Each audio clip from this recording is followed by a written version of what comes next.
Bismillahirrahmanirrahim. Assalamualaikum warahmatullahi wabarakatuh.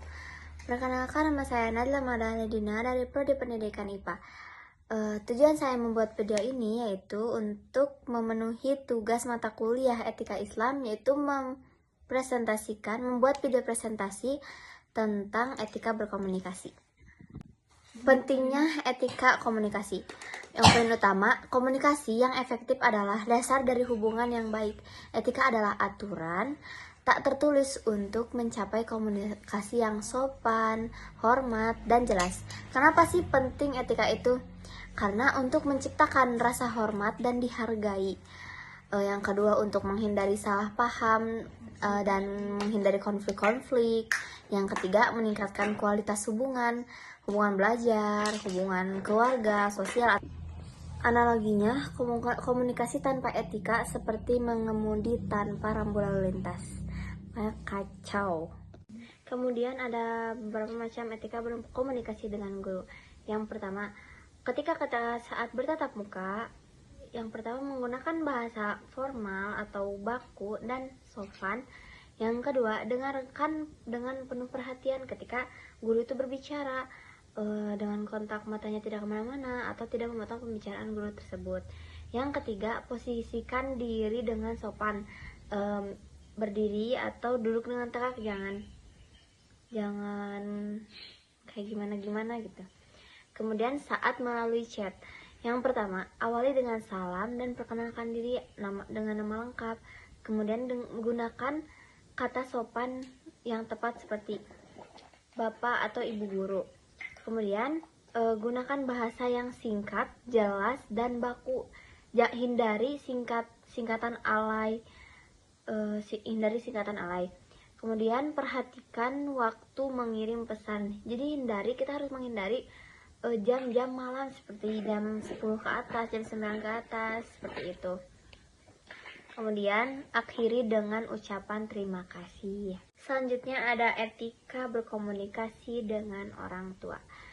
Saat berbicara, yang pertama kita harus gunakan nada suara yang lembut dan penuh hormat meskipun sedang berbeda pendapat.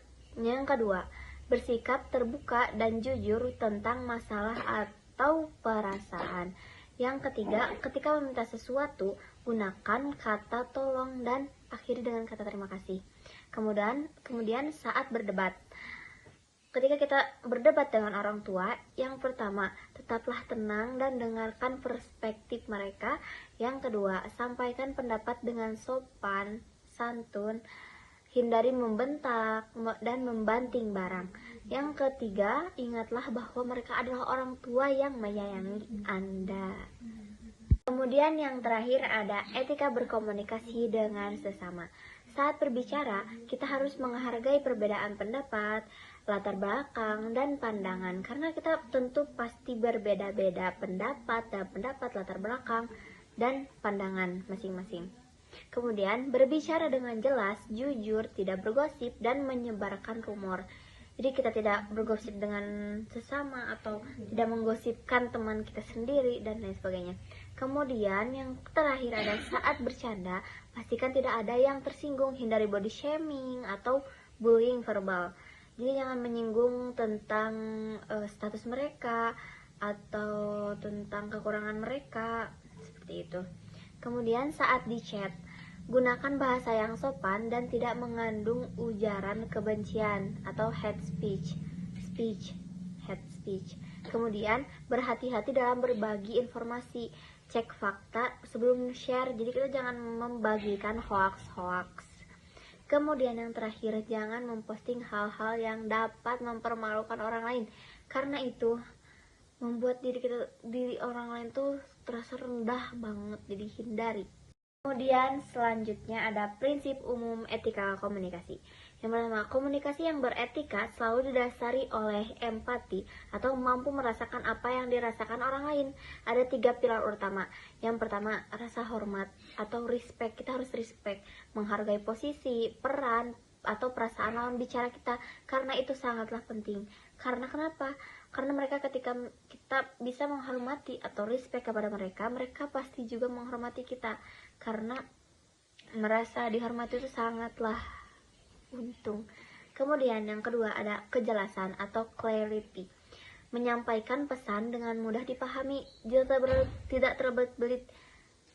Kemudian yang terakhir ada kesantunan atau courtesy. Menggunakan bahasa, nada, dan gerak tubuh yang sopan. Kemudian sekian presentasi yang dapat saya sampaikan. Kemudian ada kesimpulan. Etika berkomunikasi bukanlah sekadar aturan, tetapi investasi dalam hubungan. Pesan utama, dengan menerapkan etika yang baik, kita menunjukkan bahwa kita adalah pribadi yang dewasa, bertanggung jawab, dan menghargai orang lain. Kita adalah pertanyaannya, apakah Anda siap menjadi komunikator yang beretika? Sebagai ucapan terima kasih, tips presentasi tambahan ya. Bye. Sekian presentasi yang dapat saya sampaikan. Maaf apabila ada kesalahan dalam berbicara atau tutur kata atau kekurangan dalam mempresentasikan etika berkomunikasi. Terima kasih telah menonton video yang saya buat. Assalamualaikum warahmatullahi wabarakatuh.